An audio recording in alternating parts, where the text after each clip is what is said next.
Projekt, ki ste ga danes predstavili, se že nekako vključuje v Evropsko prestolnico kulture. Verjamem, da so to prvi zametki na desnem bregu Drave, ampak v tem smislu, da pravzaprav lahko samo pokažemo, da je smiselno pričeti čim prej na tem področju delovati in predvsem, da je smiselno, da združimo moči, kajti naš projekt predstavlja sodelovanje različnih partnerjev, tako iz področja nevladnega sektorja in z področja vladnega sektorja. Kajti samo znanje, ki se bo pretakalo, v tem primeru na področju kulturne dediščine, kako revitalizirati različne spomenike državnega pomena ali tudi druge prostore s vsebinami na področju kulture oziroma kulturne dediščine.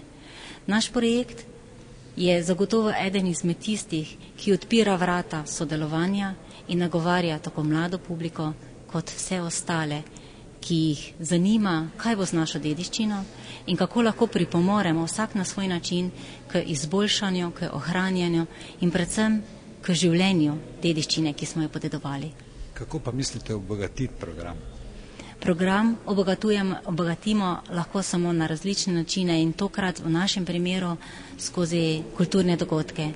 Tako bomo izvajali v okviru cikla Haydn, ki bo potekal v okviru 200. obletnice smrti Haydna v letošnjem letu, različni koncerti enkrat mesečno in sicer v okviru počastitve Haydna. Tako da bojo vsebinsko se koncerti naslanjali na njegovo glasbo. Hkrati pa želimo ob tem poudarjati še drugo lepoto likovne umetnosti, zato bodo nastajale tudi likovne razstave v razstavišču Viteške dvorane dvorca Betnave in predvsem s tem nagovarjali različno publiko. Naša želja je, da povabimo predvsem in nagovarjamo tiste, ki so pravzaprav na nek način v idejnih zasnovah kot bodoči kreatorji nove ustvarjalnosti. To so predvsem mladi. Zato smo se povezali tudi s šolami, predvsem z glasbenimi šolami in z brezplačnim vstopom na koncerte, razstave so tako brezplačne, omogočamo in spodbujamo mlade, da enostavno pridobivajo prvič kontakte z vrhunskimi umetniki, ki bodo prisostvovali na posameznih koncertih in pa na drugi strani, da tudi sami svoje delo, ki ga imajo, na tak način spodbudijo in postanejo še bolj ustvarjalni. Kakšna je vloga zavoda v novem projektu? No, zavod se v ta projekt, ki je bil danes predstavljen, vključuje predvsem po svoji strokovni plati. Namreč mi smo zelo veseli, da se v obnovo kulturne dediščine in seveda predvsem v vsebine, ki jih te objekti nosijo, vključuje tudi civilna iniciativa oziroma ostala zainteresirana javnost, kajti zavod seveda sam neposredno s tem nima opravka, smo pa seveda zelo odgovorni za to, da so te vsebine primerne takšnim objektom, kot so recimo gradovi na Slovenskem. In kateri grad na Slovenskem najbolj zaživel?